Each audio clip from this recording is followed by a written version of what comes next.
Hello, everybody. Welcome to episode 2 of Friday at 5. I apologize that we are a little bit late. I did have something else prior to this, and that ran over, so just finishing up. And so welcome. And if you're joining, I'm Victoria Longo, and this is a new series that I'm doing on YouTube, primarily focused on relationships and different aspects of relationships. And so last week I covered why marriage is a relationship's death sentence, and went over my thoughts on that. Now, I share these are my points of view that I formed over the years through observing, through my own relationships. And so, don't believe me. Don't believe anything I say. But what I would suggest is try it. So if you are somebody who's watching this video and you're in a marriage where there hasn't been really any emotional connection, any physical contact, or, anything like that going on, try scheduling a date, try, to reconnect, or, even before you do that, maybe ask why, like what's going on? Do you want to be with this person? Is there something else besides that? Like, look into those options. And if this is a relationship that you really do want, then why aren't you having that intimacy and that connection? What's stopping it? If it's arguments, how can you work through it to change that? Because relationships can really be a great contribution. So I would say, don't believe anything I say in these videos, but try it in your own life. And that's how I've learned a lot of what I am sharing over the next however long number of weeks that I'm doing these. So today's topic is all about inside insecurities and how they can help or hinder a relationship.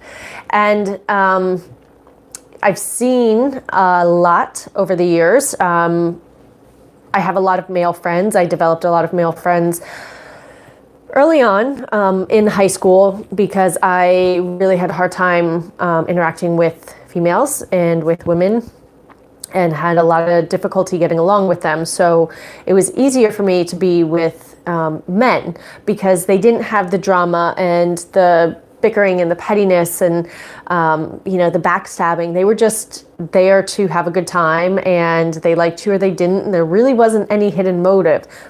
And I appreciated that because that's how I am.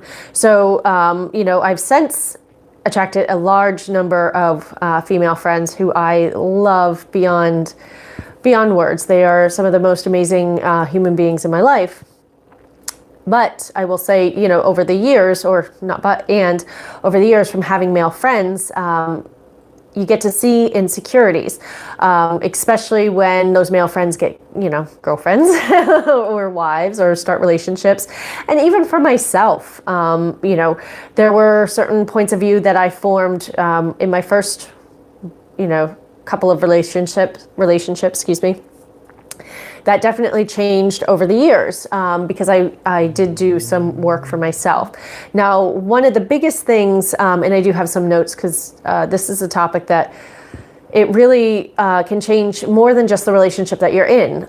Insecurities can wreak havoc on individuals' lives, on other relationships that they're in. So this is a topic that's, that can be quite damaging, is dealing with insecurities. And we all have them. So, anybody who says, no, I don't, we all do. So I call bullshit on that. There's something within each one of us that has been developed, and some of us are just better at either dealing with it or coping with it, or have done the work to get beyond it, so that they no longer bother us. But, what I see happening is, when we're in a relationship and we love somebody and we want them to be happy, we want to contribute to their happiness. But if we're with an individual who's insecure, we can actually end up start cutting off parts of ourselves in an attempt to make them happy. As an example, if you are, dating a woman who says, I don't like that you talk to women. You can't be friends with them. So then friendships that you might have had for 15, 16 years that were strictly platonic can no longer exist in your life, right? Because you're trying to make that person happy. Now, that happiness might be short-lived because I guarantee it's always going to be something else, right? So let's say, we'll go back to that example. You can't have any female friends, and so you get rid of all your female friends to make your partner secure. But then you go out more with guy friends, right? And now they're suspicious that you're going out with the guys to pick up some girls. So you can no longer go out with the guy friends because there's something going on. So, when we have a suspicion, when we believe something, we are going to not stop until we find it. And a lot of times, it's our own insecurities that are actually killing us. Now, there are times where people have cheated and have had affairs, and in your gut that there's something wrong, but maybe you ignore it. Maybe, you pretend it doesn't exist. You don't want to deal with it because then you have to actually deal with a much bigger situation. What are you going to do with the relationship? If you're married with kids, how does that affect the kids? So it has far-reaching impacts. So it's a lot easier to numb out our awareness so that we don't have to deal with those things than it is to actually address the issue, right? And I'm not talking about that. Like if you have a hunch that somebody is cheating, that's completely different. But if we're here, for no valid reason, there's no anything other than a voice in our head that says like, oh, they're going to cheat. Oh, that, this is going on and I have to find it. That's our insecurities talking. That's our inner voice sabotaging what we have. And we're not going to be satisfied until we find something. And we're going to invest a lot of time and a lot of energy trying to control and manipulate another person to make them alter their behavior so that we eliminate every suspicion. But what happens is we keep spiraling and there's always going to be something else. Why are you wearing that shirt? Why are you, why did you take a shower today? So, there's always going to be something that's going to eat at us, that's going to make us go, oh, I think they're cheating, if we have that as an insecurity, right? Now, if you are in a relationship and you're with a partner like this and you're like, well, I want them to be happy, so I'm not going to go out with the girls, and now I'm not going to go out with the guys, and now I'm just going to sit, at home, and I'm going to go straight to work, and I'm going to come straight home.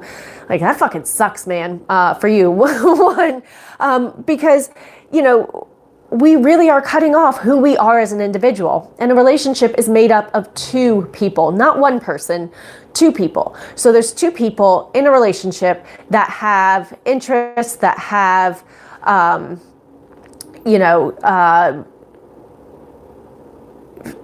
different feelings and likes and, all of these things that are going on. So, sorry, there's a little thing here. I'm not used to this. Okay. So, apologize for that. So anyway, so there's a lot of things that, a person has before they're in a relationship that they like for their lives. Maybe they like to travel, or they like to play pool, or they like to play poker with the guys, right? And so if we start cutting off the things that we enjoy to make another happy, or make another person happy, we're gonna make ourselves fucking miserable. Because that person is not going to be happy for that long. Again, they're always going to be searching. They're always going to be trying to find something else. They're always going to be not satisfied with what is, because the issue is not external, it's internal. And so insecurities can help a relationship, I think, if we actually stand up for us and our interests, and we actually make a person question, like, do they want to do this or not? So, going back to the example of, well, let's say we play poker with the guys every Thursday night, right? And our new relationship is like, no, that I don't like that. That's trouble. You're going to be in, there's alcohol and you're out with guys, and that doesn't make me comfortable. If we say, no, I've been doing this for 10 years. It's one thing I do for myself every night a week. And I want to keep doing it. I don't want to give this up. that person actually has to go, well, they don't have to, but they could ask themselves like, all right, if I want to be with this person, I have to deal with this. Is this something I can deal with? Or do I walk away? Now, a lot of people, a lot of relationships, and this makes me feel really gross, a lot of relationships get into manipulation. And this is where we start withholding affection, and where we cut things off because we want to control another person to do what we want. And that's just disgusting, because it's not about, at least for me, a relationship is not about manipulation and control. I did that. I've been there. And both of us were miserable. The relationship did not last. And it was not a happy relationship versus, accepting somebody. And, when I was dating a guy years ago, and I was probably about 30 years old, I think. And, so I had been out of high school quite some time by that point, and we had been talking about our high school experiences, and he casually said, hey, I, was nominated for Homecoming King. I had a whole identity crisis at 30 because I was not the popular kid. I could not get a date in high school. I barely had friends in high school. I developed this fundamental belief that there was something wrong with me, which is why I couldn't fit in with the people in my high school, and that I couldn't get a date, right? So even at 30, it was like, I can't go out with this person. We're two different lives, two different experiences. He's not going to like anything that I have to say. So I went through this whole spiral, but I was also old enough to really check in and be like, this is a bullshit story that I bought when I was 16, 17, 18.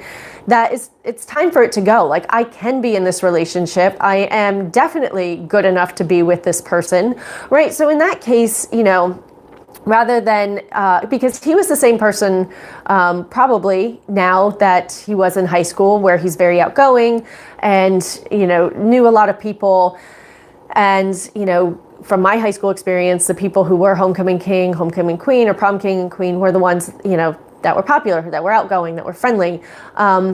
So dating somebody that had those characteristics, I could have been like, well, you can't talk to anybody anymore. You have to stay home.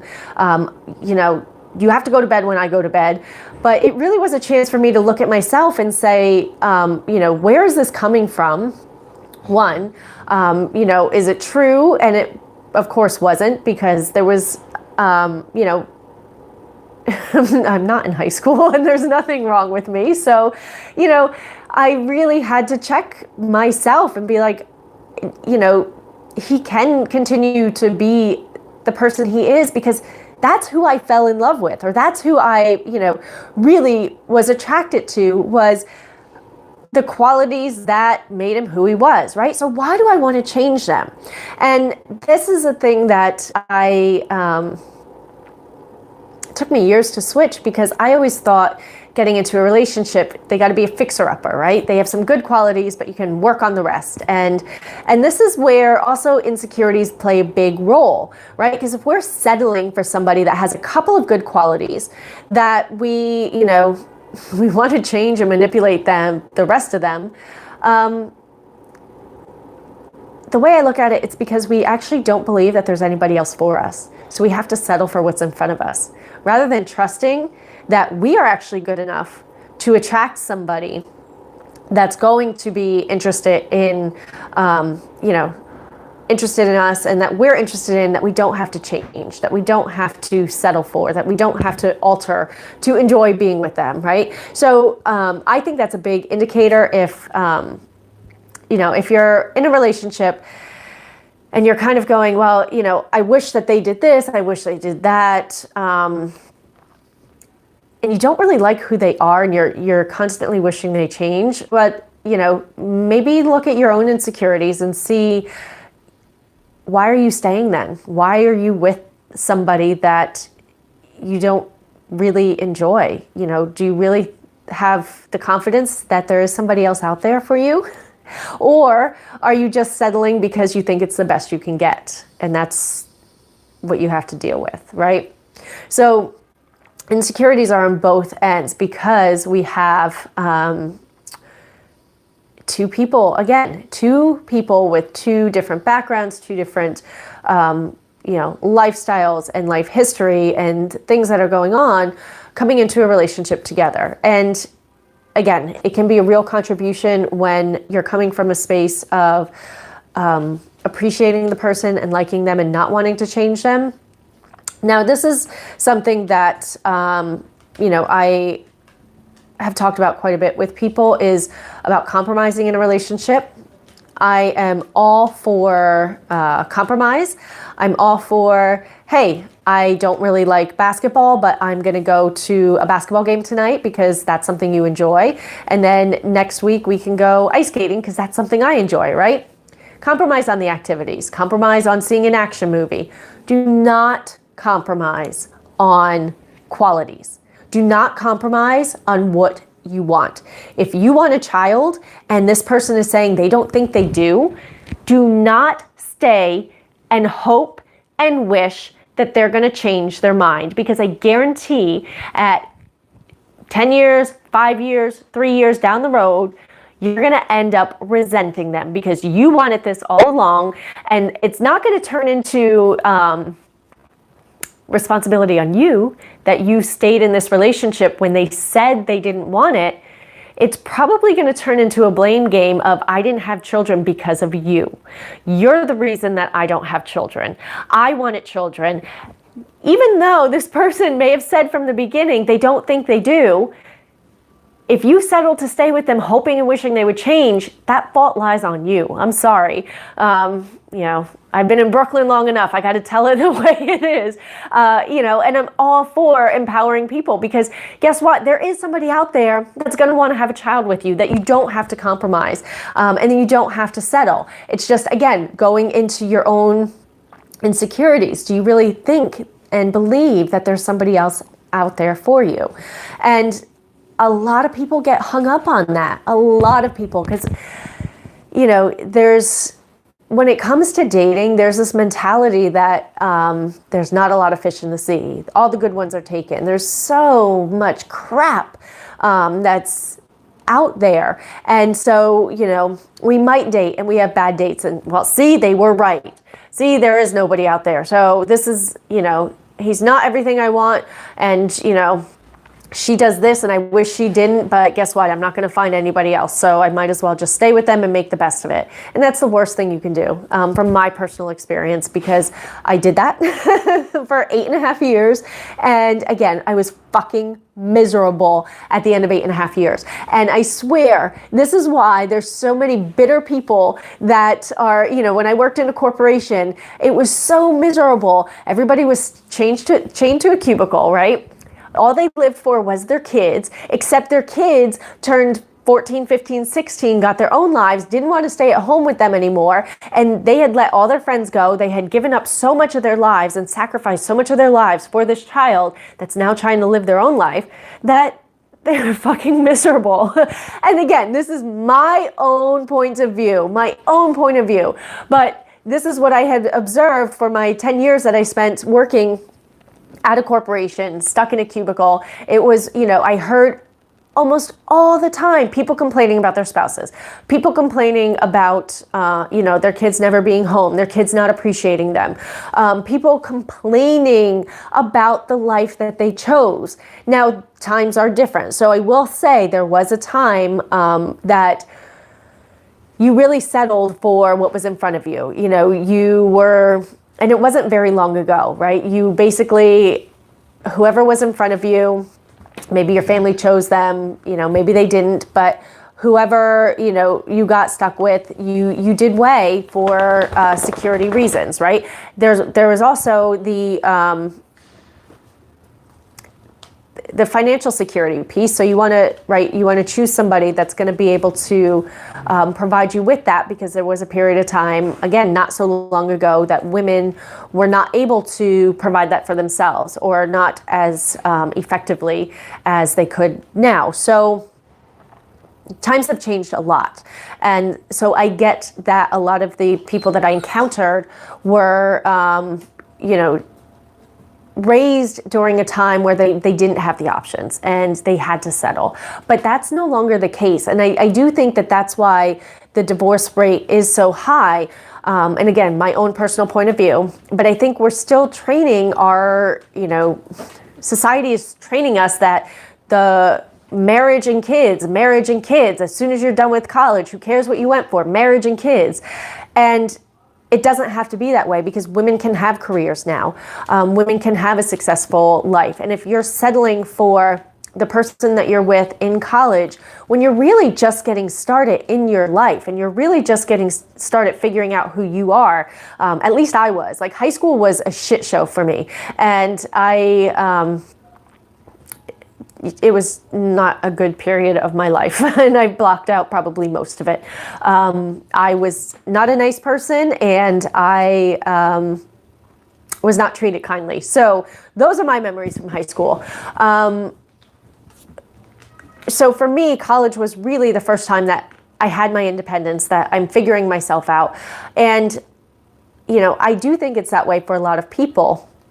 And so if you add the pressure of figure out what you want to do with your life, but get married and have kids, it's, then you settle for what's in front of you. And as you grow and change, the person that you're with in college might not be that match anymore, because you want different things. Maybe, you decide you don't want kids, or maybe they decide they want to move to, Europe somewhere, and that's not what you want, but now you're in a marriage. So one of you has to give up your dreams, right?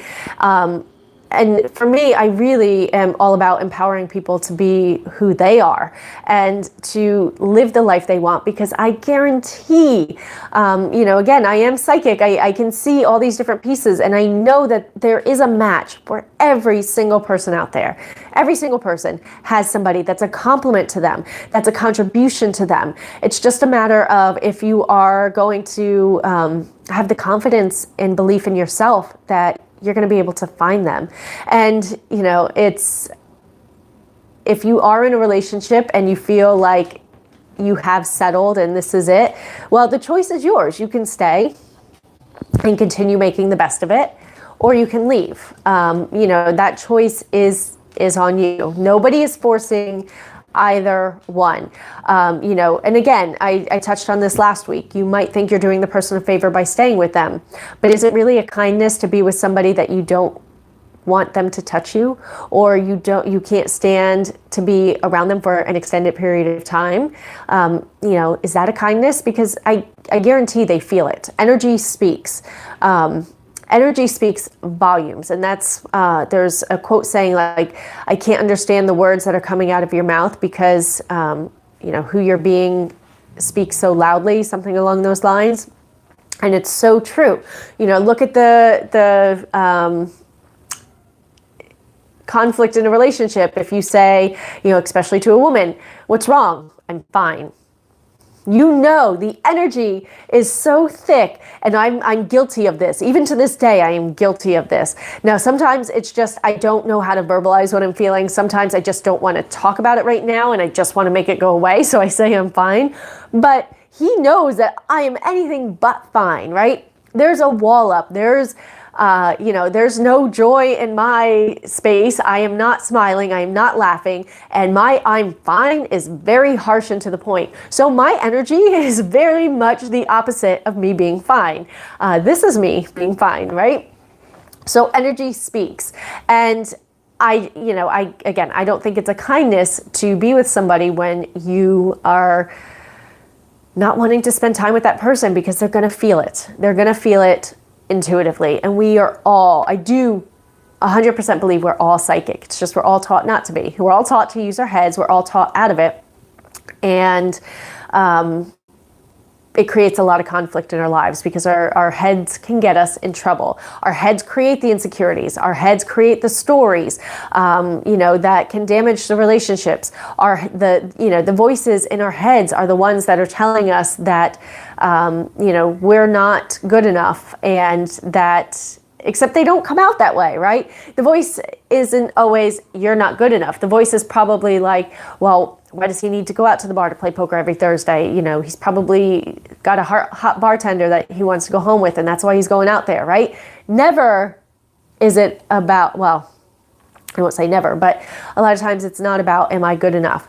Now, I have an interesting point of view on jealousy, and I actually wasn't going to bring it up in this video, but since I'm along that thread, I'll interject it here now.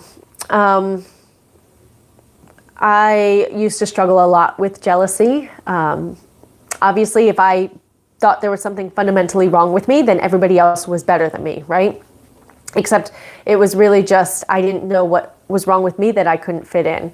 So when I was with, one of my boyfriends, and I saw them talking to another woman, and thank God I did all this when I was like 18 and 19 and 20, and not when I'm 30, 40, and 51, right?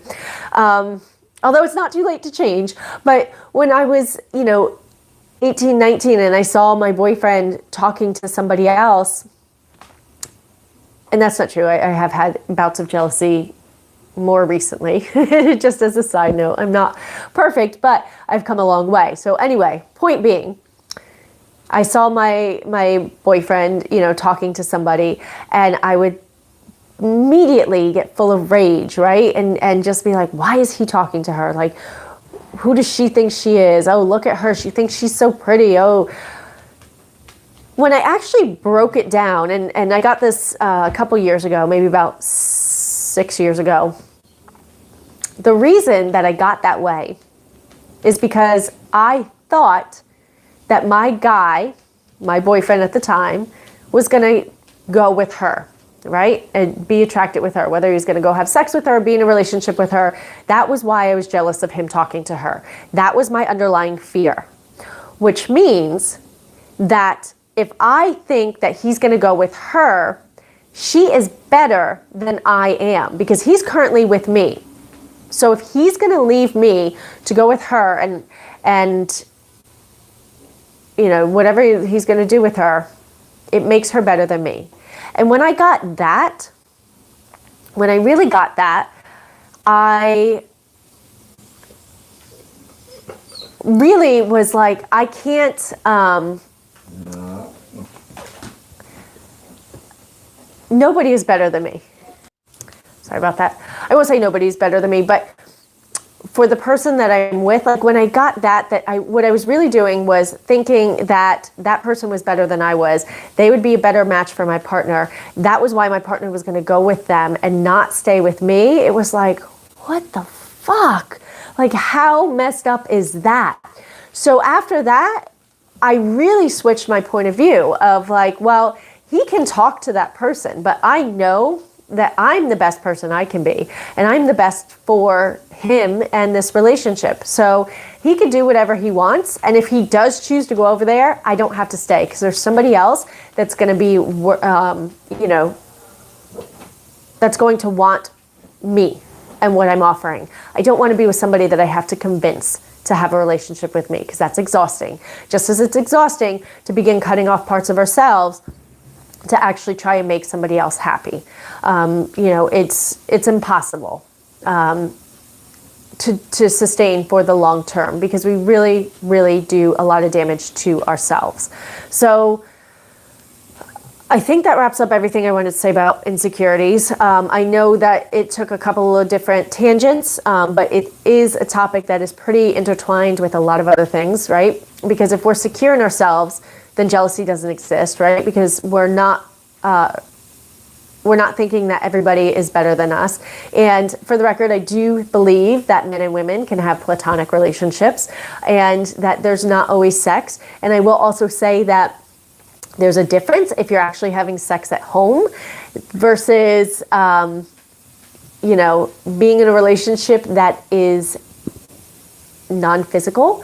Because if you're in a relationship that's non-physical and you see your partner talking to somebody and you're immediately thinking like, oh, they're going to go home with that person, but they're not getting it at home, but they're not supposed to go sleep with anybody else because they are in the relationship with you. Like, that's just a fucked up spiral that, you get stuck in. And if you're not having sex with that person that you are in a relationship with, why are you with them? Why are you with them for the rest of your lives? Just going to throw that out there. But if you are in a relationship and it's a healthy relationship and you do enjoy each other's company and, you know, the physical aspect is very much present, it's a way different story if you see them, you know, talking to somebody else, because it's like, well, if they do want to go home with that person, again, my point of view is, go ahead. I don't have to be here. I can choose to leave because I'm confident enough that there's going to be somebody else, right? So it's a little bit different when you approach life from that point of view and that perspective, because it's really addressing our own insecurities. And once we have a handle on those, jealousy doesn't exist. You know, it's just not even an issue anymore, because, you know who you are. And that's really what it comes down to, is knowing who we are. Because if we have that and we bring that to a relationship, it changes the whole dynamic. If we're actually looking for somebody to love us enough because we don't love ourselves, it's never going to work. Never, ever, ever. Because nothing anybody else does is ever going to be enough. Not if we don't allow ourselves to love ourselves. They can bend over backwards, bring us flowers, rub our feet, rub our backs, and we're always going to be wanting more, right? And this is the issue with insecurities, is they can really hinder the relationship if they're fed or if they're not dealt with and they're avoided, right? But they can help a relationship grow if you actually address them and you address them together, right? And you're looking at, you know, what do I want? Is this okay with me? You know, am I okay that he plays poker on a Thursday? Why wouldn't I be? What do I really think is going to happen? And start asking those questions. You know, it can change the dynamic, because then you have somebody who is willing to support you and let you be you. Now, if you have a habit that, let's say you go out drinking 5 nights a week with the guys, right? And it's just a habit that has developed over the last, I don't know, however many years that you've been single. And that's one that you really want to change, but you don't really have an excuse, and you feel bad just saying you don't want to do it anymore, so you keep doing it. That's a little different, right? If you're with a partner who's like, it kind of bothers me that you're out drinking like 5 nights a week, they could be like, oh, yeah, you know, I can change that 1 night a week. The interesting thing is, maybe your buddies that you're out with 5 nights a week also want to do something different, but nobody's had the courage to actually bring it up, right? And we can inspire people to be different by being who we are. And that's how we can inspire people to actually change. We can't force people to change. We can't manipulate them to change. Think about how it feels when somebody tries to change us and somebody tries to alter us. It doesn't feel good. But if we see somebody doing something we like and it's like, oh, hey, you know, that inspiration is a whole different story. So, again, you know, if there's something that you're looking to change and you're with a partner who's like, I don't like that you do this, go ahead and change. I'm not saying, you know, hang on to your habits out of spite or just because you've done them. Like, really ask yourself. But if you are with a partner who's going, I don't want you to have female friends, what's that about? You know, especially, again, if you have friends who are the opposite sex that you've known. And this is something that I've had to deal with, and I have put out there. You know, when I was dating, there were guys who I, you know, after we went on a couple of dates, I would say, hey, I have some very close male friends and we hang out pretty often, and you can meet them. There's no problem with that, but they're not going to go away. They're still going to be in my life. And I did have guys that I would be on dates with that would say, no, you know, I need you to be at home. And I was like, all right, well, then you're not the one for me, because that's not what I want. I don't want to be at home cooking you dinner 5 nights a week. There's probably somebody else out there that would. So you go find them, right? And it's better that we didn't try to force it. Now, there, you know, are people, and, you know, even my current relationship, I have male friends. He's now met, I think, all of them. So, or almost all of them. And it's fine. And I still hang out with them, and we still have relationships, and they have girlfriends, and I've met their girlfriends. And now, some of them, I want to hang out with their girlfriends without them. So it can really, contribute to your life if you just continue being who you are and you don't get into that spiral of, the insecurities feeding, the breakdown of the relationship. If you really stand in, again, who you are, it can help the relationship, because again, now my level of friendships has expanded because I have all these different people in my lives, and so for me, I think it's a benefit for everybody. They're happy, so there's really no negative to this at all, right? It's just the negative voice in our head that tells us it's a problem, and sometimes it's really not. So I leave you with that. I hope that you find this video helpful and insightful, and I apologize for the interruptions that came on. I'm still figuring out YouTube Live. I am offering a program now to to partner with me using my psychic abilities to create the relationships that you want in your own life. So if this is something that you are interested in, you can shoot me an email. You can go to victorialongopsychicmedium.com to get some details there. I'm in the process of updating all my other information. And so I think I'm so excited by this, because it's so amazing to see people happy because they have relationships that are supportive and nurturing. And so again, I'm offering these videos. Don't believe me, try these things at home in your own relationships. If you are with somebody who is demanding and asking you to stop this and stop that, stand for what you want. Now, don't be surprised if they say no. And don't be surprised if you've been catering to their insecurities for a long time, if they're going to get upset when you stop. Because if we've been feeding something for a long time and all of a sudden it gets taken away, we would be upset too. So if you want some help navigating that, go ahead and contact me. I'd be happy to partner with you to work you through that. Otherwise, thank you for joining me. Next week, I have assumptions and expectations and how they can be the demise of a relationship. So I hope you tune in for that next Friday at 5. And thank you so much for watching.